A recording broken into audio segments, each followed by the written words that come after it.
What up gamers, Fancier here, and in this video I want to share my thoughts on episodes 4 to 13 of Yu-Gi-Oh! 7s. Now originally back in my first impressions video for this anime, I did say I was going to do up to 20 episodes because at the time, that's how much Hulu had. Don't know about now, I did not check, but yeah, at the time, they had up to 20 episodes, but then I did some research and found out that there are arcs within Yu-Gi-Oh! 7s, which is pretty normal for Yu-Gi-Oh! And any other anime, and the first arc of Yu-Gi-Oh! 7s goes up to 13 episodes, and so I thought I would review them based on their arcs. And so that is why in this video I'll be sharing my thoughts on episodes 4 to 13. Now I won't be covering episodes 1 to 3 because I've already done that in my first impressions video, so go check that out if you want to know my thoughts on those episodes. But yeah, this video here will be episodes 4 to 13, and there will be spoilers up ahead for those episodes, so yeah, you've been warned. So because we are still in the beginnings of Yu-Gi-Oh! 7s, we are still in that introductory phase where we try to settle in with the world, the characters, and all the other places and stuff. I think especially the characters too. There's been like a lot of characters that have been introduced. You know, not only are we formally introduced to Gavin, the fourth regular of the show, but also a bunch of like other extra characters too. And what's really cool is that you would think that these are just like one-off characters, but no, they do make a reappearance and have a purpose in the last 3 episodes of the first arc over here. And yeah, I do like that a lot, man. I am actually reminded of Yu-Gi-Oh! GX, I think especially in the first season where they have a bunch of these one-off characters, and you know, for the most part, like they don't make a reappearance. I think only like maybe at least 2 characters reappeared in the later seasons, but yeah, pretty much after that, they were like nowhere to be seen because they were just written as one-off characters. And so, yeah, just seeing this where it seems like all the extra characters in Yu-Gi-Oh! 7s made a reappearance in the last 3 episodes in the first arc over here, I do like that because it does really give them like a purpose of like, you know, being contributed to the story. It may be small, but you know, at least they're like kind of there where like, oh hey, you remember that guy? Well, he has a purpose on like why we showed him, why we introduced him as a character. But yeah, I do like that a lot. But yeah, I'm just thinking about it now and I'm wondering if like, you know, is that actually the last time we're gonna see like the new characters that we were just introduced to? But yeah, I don't know. Maybe it is, maybe it is not.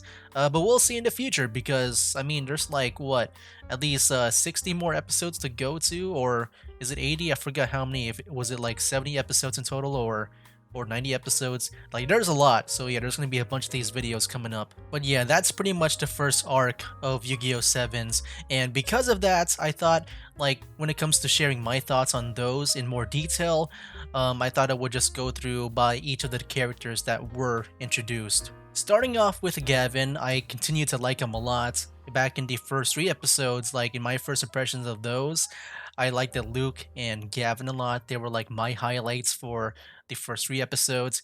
And yeah, I just continue to like them, man. They're like really funny and just fun in general. That's what I like about this first arc here is that it's just a bunch of fun and not a lot of like, you know, serious stuff right now. So with Gavin, we see just how dedicated he is to his job as a school president, where he helps out pretty much every student in every club, including Yuga, because he promised to rush duel him later on. And dude, like the way this guy duels is also really fun and funny too. But yeah, he just pretty much has his 2 assistants be the ones to draw and play his cards, which I don't know. I mean, I just find that to be really funny because later on, like, he has this new style, the Neo style, where he actually uses his hand to draw and play those cards. But then Yuga just said, that's just playing normally. I don't know. I like these moments because, you know, we're still in the beginning. I would like to have fun as much as I can in the beginning of the show before we get to the more serious stuff later on, I would say, in Yu-Gi-Oh! 7s. But yeah, Gavin, man. Such a fun character to watch. Now, on the other hand, though, I thought I would talk about my least favorite characters because I feel like I can say the same for all of them, and there's three of them, and that is Sabu Ramen, the Newspaper Club, and the Dinosaur Club. They're not bad characters, but I just feel like, I think especially with the clubs, the Newspaper Club and the Dinosaur Club, they just don't really stand out to me. They're not that memorable to the point where if I see them reappear after episode 13, I feel like I'm not gonna care too much like on seeing them again. I would say Sabo Ramen though is my favorite out of these three least favorite characters because he does have that personality. He's got the looks for it. And also too, like I can definitely see a future for him because we do see like his group of like foodie friends, and I do remember one of them back in the Nintendo Switch, and so I feel like we might see Sabu Ramen again to introduce his friends like formally and stuff. But yeah, with Sabu Ramen though, when I first saw him, he just felt like a one-off character, but after seeing like his friends, I would say he definitely takes the top spot in my least favorite characters. And so yeah, I feel like with Sabu Ramen though, it can only go up for him for me. Like if I see him again, I feel like I might like him more.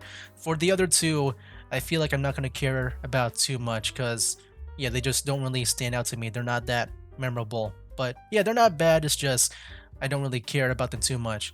But yeah, I'm looking forward to see like the future of Sabu Ramen and his friends to see if maybe they'll grow on me.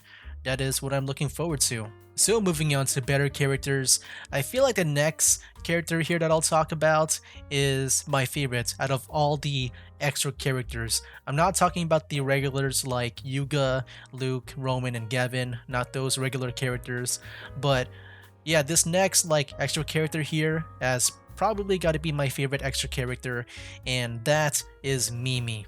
And yeah, I think her whole gimmick going on is really fun for me to watch. So Mimi here is a 37-year-old woman that works for Goha, the company that is working against Yuga here. But the thing is that she looks like a kid to the point where she can just enroll in Yuga's school and blend in to spy on Yuga and his friends. And what I like about her whole gimmick is that she also uses like old technology, like old phones, where she may look like a kid, but she's actually older and likes to use like older equipment. You see that in the gifts that she gives them, and also her giant like phone on her suitcase thing.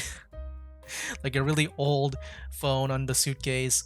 And also the cards that she uses too, like they're like disco theme cards, which yeah, she's a really fun character. She does give off like this whole like how do you do fellow kids, that one meme. But yeah, it's just really fun. She really does give off this like Dr. Crowler feeling when it comes to her role. Dr. Crowler from Yu-Gi-Oh! GX, where she feels like a villain, but she's also like good and also for comedic relief. But yeah, it's just yeah, she's just a really fun character to watch. But her character doesn't stop there because she has a son. Yeah. She has a son named Yash who is an actual kid, unlike her where she looks like a kid but she's an adult. But yeah, I guess with Yash here, he likes to be in the suit that does actually make him look like an adult, which is kind of weird, like Yash looking like an adult when he's a kid, and then you have Mimi here who is an adult but looks like a kid. It's kind of funny when you see it that way. But yeah, this suit that Yash is in that makes him look like an adult is based on a character that he watches on TV called Good Max, and he looks like an apocalyptic biker, even with his cards. That does like reinforce that. But yeah, man, like, dude, this whole family is just a bunch of like fun and crazy, and I like it.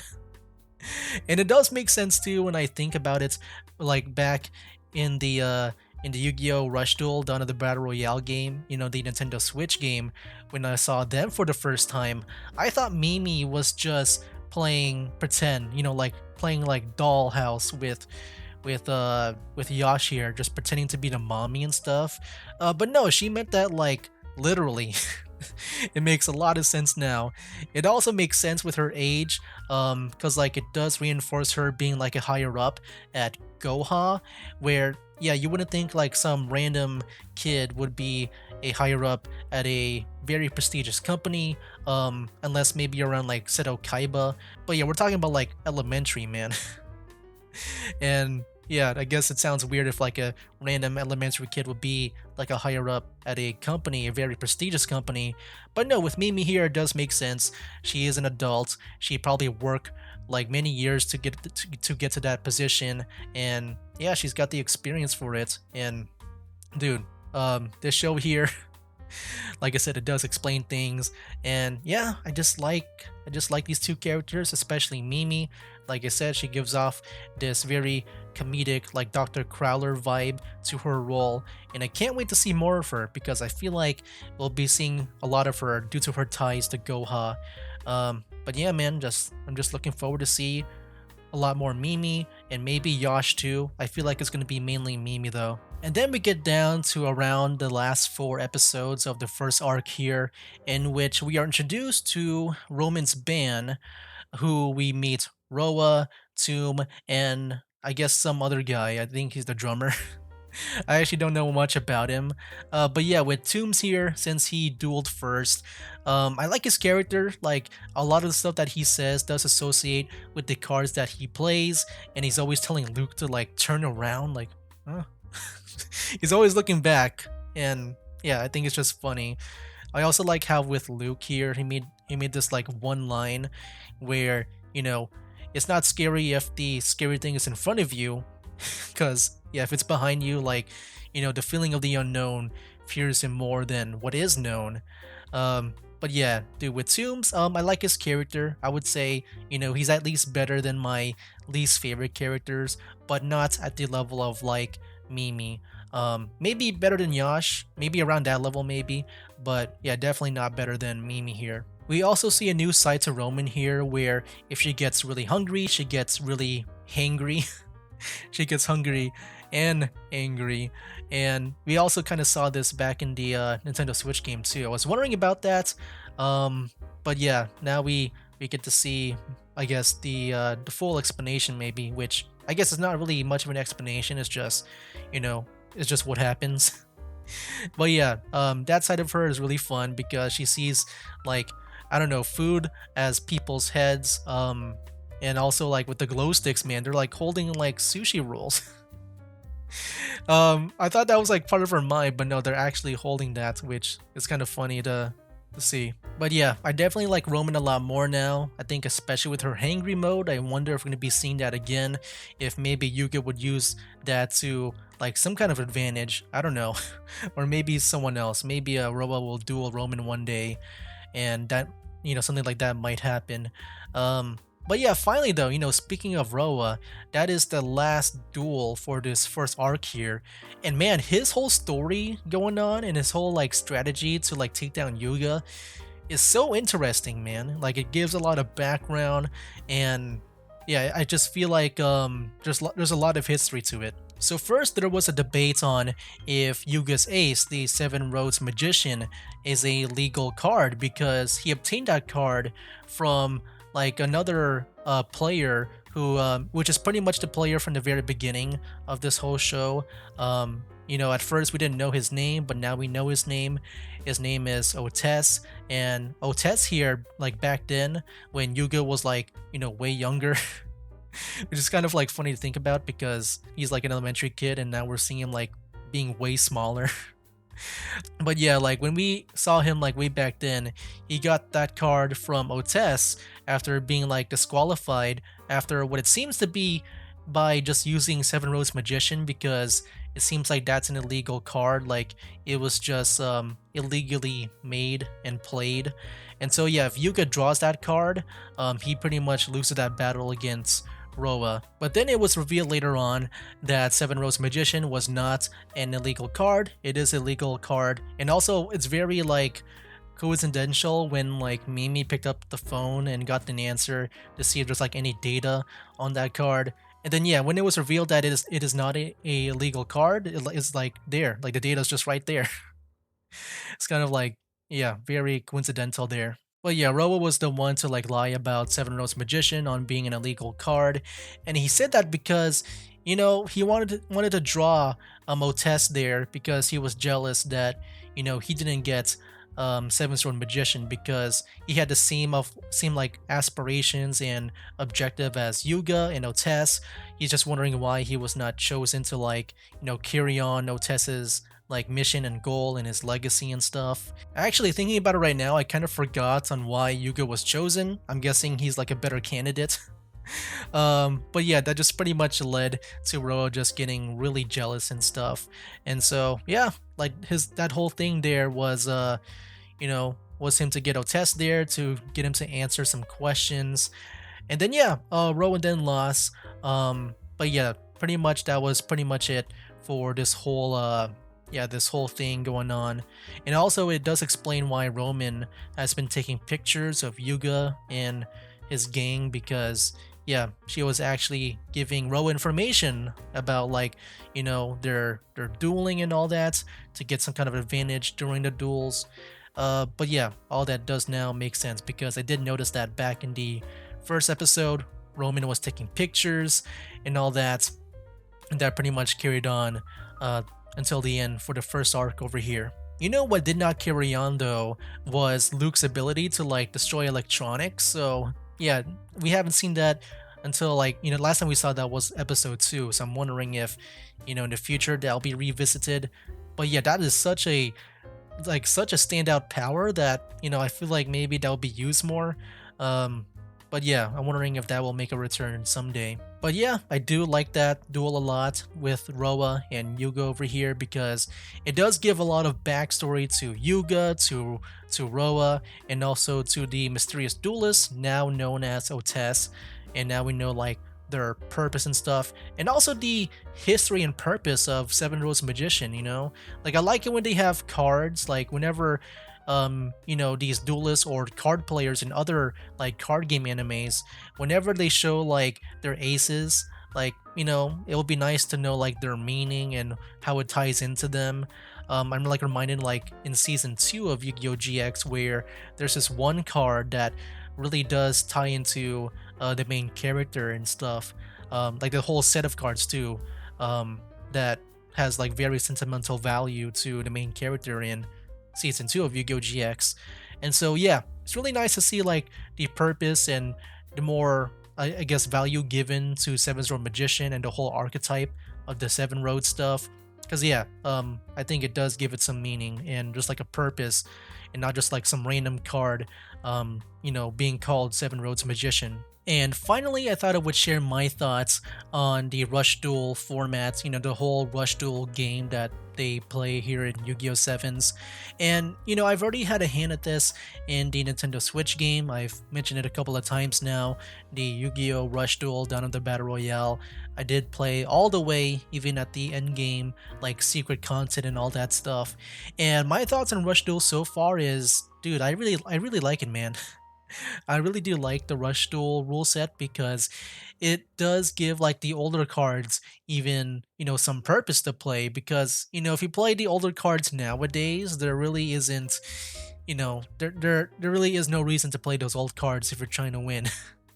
Compared to like the cards nowadays in the like in the Master Duel stuff, like dude, like there's so many combos, there's so many things that you can do with the newer cards compared to the older ones. Like I'm talking about the ones where it's just a normal like level 1 to 4 level monster, like their normal type. There's really no reason to play them unless they get like maybe retrained later on. But yeah, with the Rush Duel format here, I do like how, they do have a purpose, at least for like, tribute summoning, because, you can just play like 1 or 2 monsters that are like, maybe they're like past their time, but you can just use them for tribute summon. And yeah, I feel like with the Rush Duel thing going on here, I feel like they can really help just revitalize like the older cards and, just have them be played again. I think that's what I like about Rush Duels the most. It does feel like a very soft reboot to the Yu-Gi-Oh! Pretty much game overall. I also just like how fast it does make each turn go by as well because, dude, just watching like the battles go off in these episodes, like, Yeah, they go off by really fast where they can focus a lot on the story while also focusing, giving some time to duel like all the way pretty much. But yeah, like these battles they can go by pretty fast. They don't need to take like, 2 episodes to go through. You can have like some story as well as some dueling. I think it's such a good balance with that. So yeah, I like the Rush Duel rule set. I like how it does, make things faster, drawing 5 cards, a limited normal summons. Um, but yeah, I think it's really fun. Like, it's a new way to like play a lot of cards, especially with like the older ones, like I said before, make use of them, as well as like making it feel fast and fresh. And yeah, I just like the Rush Duel rules a lot, man. Like, I think it's really good. But yeah, those are my thoughts on pretty much the whole first arc over here. Yeah, I've been having a lot of fun just watching these because, like I said, we're still in that introductory phase. Things are slow right now, and we're just being slowly introduced to new characters. And yeah, this was a really fun like watch. Now I know it's not going to be for everyone. I think it's definitely with the target audience of the show. Once again, it is mainly for kids, but I think, I would say adults can enjoy it as well, but I would say it's not going to be, I would say, as intense, at least for right now, though. With the story going on, it is like not as like deep and intense as like the previous Yu-Gi-Ohs, but dude, I'm still enjoying it. I want to continue to watch it. Because yeah, I like to have fun just watching these. So yeah, those are my thoughts on episodes 4 to 13. I'm also wondering, what do you guys think about episodes 4 to 13 so far, or maybe the whole anime if you already watched that. You can let me know. Just try to not spoil me. Because yeah, I do want to continue watching it. I do gotta check though. I do wonder if they did update Hulu here to go up to episode 26, because yeah, the next time I'll be making one of these videos, it will be going from episodes 14 to 26. That seems to be like the next arc over here. And like I said before, like the last time I checked, Hulu had up to 20 episodes. If they have 26 episodes at least from when this video here comes out, then yeah, I will definitely be making that next video pretty soon. So yeah, just let me know down in the comments below if you like or hate episodes 4 to 13 or the whole series, you decide. But yeah, man, I'm just really excited for the future of Rush Duels in general. I do wonder if there's going to be more of like some work outside of Japan, because I know in Japan they have more of a presence for Rush Duels. Like, they got the cards, they have updates to the video game, and also a new one announced too. And I'm wondering like what's happening on like, outside of Japan, because yeah, I know with the Rush Duel video game, the first one that is like available right now, that was not updated compared to the Japanese version, where apparently it was updated over time. But yeah, I could be wrong on that. It's just like from what I've heard. But yeah, when that new sequel to that Rush Duel game comes out, if there's like a English version, I'll definitely play that here on my channel. But yeah, I'm looking forward to the future, but I am kind of like, wondering like how it's gonna be working outside of Japan, because it seems like everything is in Japan. Outside of that, like, there's like not too much of a presence for that. I mean, dude, we're getting the Yu-Gi-Oh! Sevens anime, the English dub for it, like what, a year after, and now in Japan they're on their next like anime with a different main character. Yeah, it feels really weird. Like, I feel like I'm really lagging behind just because of that. But yeah, I'm excited, but I'm also wondering too, like, if there's gonna be more effort outside of that. But anyway, guys, yeah, that's all I want to say. That'll be it for now. That's a game.